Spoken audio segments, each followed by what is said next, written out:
Баршаңызға сәлем достар. Бүгін сіздермен өте тойымды ерекше тағамдардың бірі орама тағамымен бөлісетін боламын. Бұл тағамның жасалуы, түйілуі өте ерекше болып түйіледі. Міндетті түрде ауызашарға дайындап көріңіздер. Сіздерге ұнайды деген сенімдемін, және де видеоны соңына дейін қарап, менімен бірге жасап көріңіздер. Каналыма тіркелмеген болсаңыздар, тіркеліп кетіңіздер. Ең алдымен қамырын дайындайтын боламыз. Салқын суымызға 1 шай қасық тұзымызды салып, және де 1 жұмыртқамызды салып, жақсылап араластырып алатын боламыз.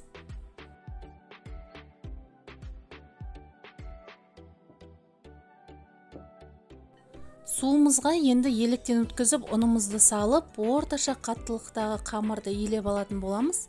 Сол кезде біздің қамырымыз езілмей, жыртылмай әдемі болып шығатын болады. Піскен кезде осылай ұнымызды бөліп сала отырып, орташа қаттылықтағы қамырды илеп аламыз. Осылай 10 минуттың көлемінде қамырымызды илеп алатын боламыз.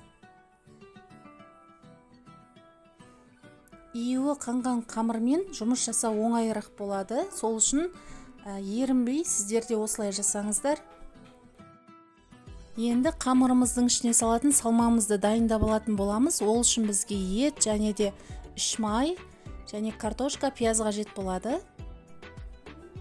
Енді пиязымызды салып, үстінен 1 шай қасық тұзымызды салып, пиязымыздың кішкене суы шыққанша қолымызбен езіп алатын боламыз.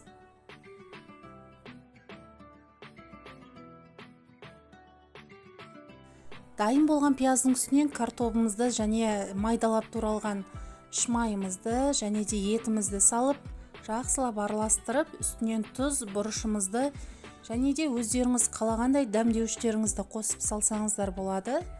Егер де үш майды ұнатпайтын болсаңыздар, ішіне сұйық май қосып жасасаңыздар да болады.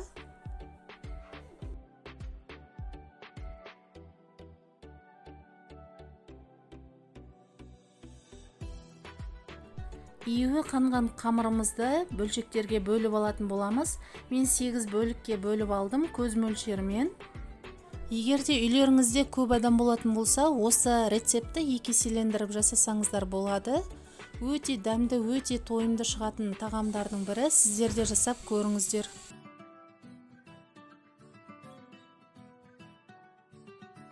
Осылай бөліктерге бөліп алған соң, қамырымызды осылай дөңгелек етіп зуала жасап шығамыз. Менде 8 штук зуала шықты.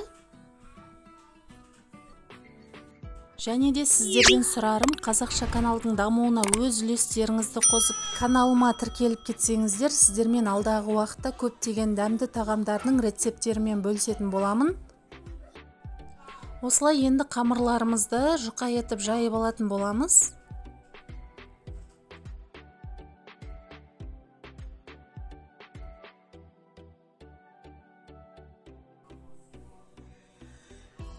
Осылай қамырымызды жұқа етіп жайып аламыз. Жұқалығы міне видеодағыдай қатты жұқа қылмай осылай жайып аласыздар. Және де 2 ас қасық сұйық майымызды қамырымыздың барлық шетіне жеткізіп жағып алатын боламыз. Және де үстіне 2-2,5 қасықтай салмамызды салып, барлық шетіне бірдей қылып жеткізіп салып шығатын боламыз.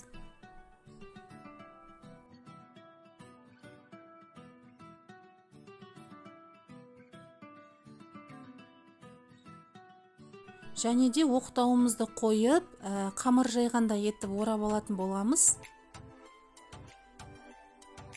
Және де видеода көрсеткенде 2 шетінен қыса отырып, оқтауымызды шығарып алып, табаларымызды майлап, жайғастырып салып алатын боламыз.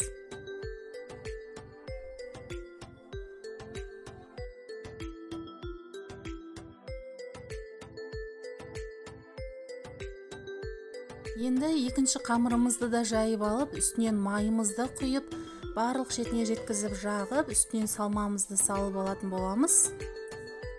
Салмамызды да біркелкі қылып жайып шығамыз.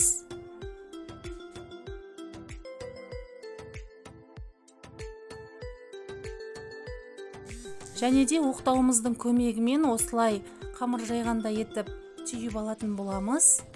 Барлық қамырларымызды осылай түйіп алып, табамызды майлап салып алатын боламыз. Және де қамырымыздың бетінде майлап аламыз. Сол кезде біздің қамырларымыз жылтырлап әдемі болып шығады. Және қайнап тұрған суға 45-50 минутқа қойып пісіріп алатын боламыз. Міне біздің орамамыз пісіп шықты. Үстіне мен осылай пияз бен томатты араластырып жасап алдым. Сіздер де осылай жасап ұсынсаңыздар болады. Өте дәмді, ерекше болып шығатын тағамдардың бірі. Және де әсемдігі үшін бетіне осылай укроп септім.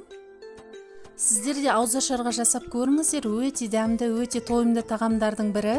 Дәмін бір татып көрген соң сіздер де қайта-қайта жасайтын боласыздар.